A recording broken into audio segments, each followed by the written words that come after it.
Waheguru Ji Ka Khalsa, Waheguru Ji Ki Fateh. Welcome to this segment of Coach Gurbani's a-sabad-a-day.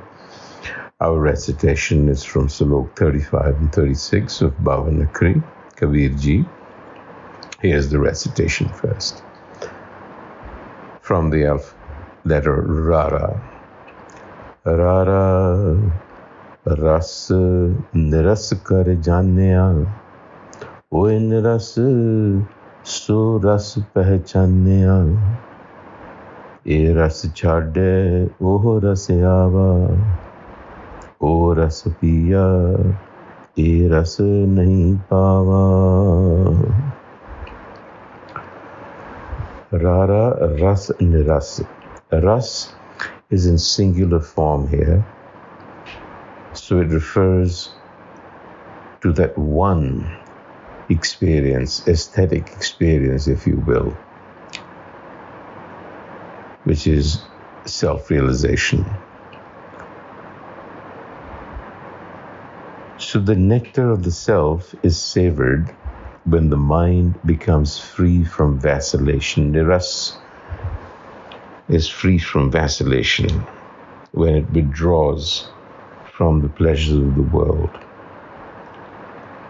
When ras pehchaniya, when the mind becomes still, it recognizes the presence of the herself beneath the waves of desire and thought. And by letting go of transitory pleasures, the transcendental self is experienced. O ras chhade, o ras aava. And then, O ras piya, eh ras nahi paava. Oh, the joy, the delight of that experience, once you have it, then eh ras nahi paava. You find the pleasures of the world to be quite insipid. So ras, the word ras, has many connotations and a wide variety of usage in the Indian context. But for our purpose, ras should be thought of as nectar or sap, and more importantly, as an aesthetic experience that brings delight. And in Gurmat, rasa is the spiritual delight that comes about as a result of self-realization.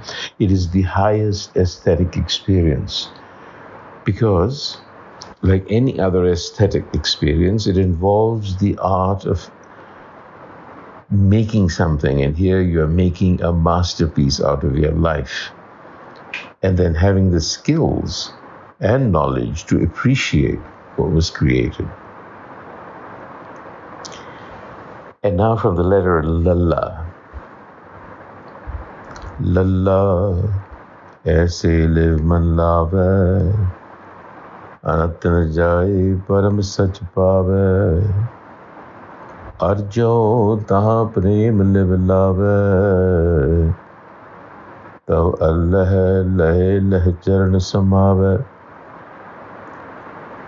The mind should be rooted in inner-centeredness, live.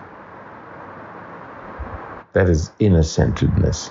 And it should be rooted in inner-centeredness with such focus, aise live man lave, that it is not distracted by the rat race. Anat na jai. Then it will find the Creator within. Param sach paave. And when it applies itself with loving devotion, arjo taha prem live lave, then it finds synergy with Allah. Islamic usage, meaning the self. Tav Allah leh charan samave.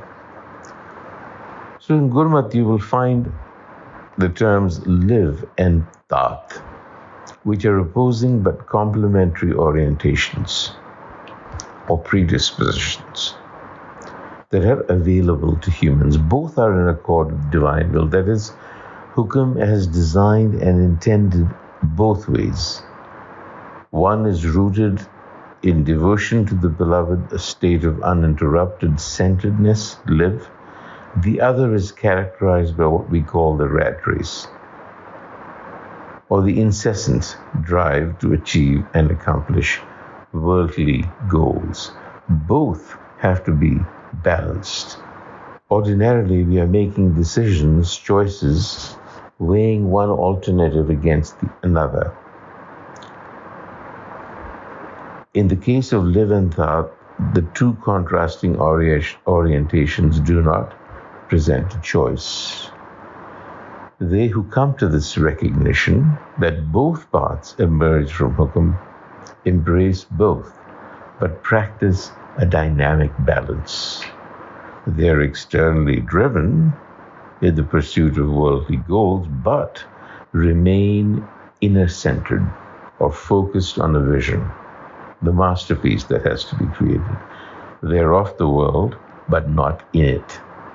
And in doing so, they're truly abiding by Hukam. So that, if you want to recall a few passages ago where we talked about Bind and the idea of Shakti and Shiva, consciousness and creative power, well then that is the way of Shakti, our creative power. And the way of live is divine essence within us, consciousness. So one would not choose one over the other, because Gurbani says that would amount to Hartatharmi. So these are two sides of the same coin, but not necessarily equal. Live has the driver's seat because it's the vision. So you have to use that vision to create, which is thought. On that note, Vaheguru Ji Ka Khalsa, Vaheguru Ji Ki Fateh.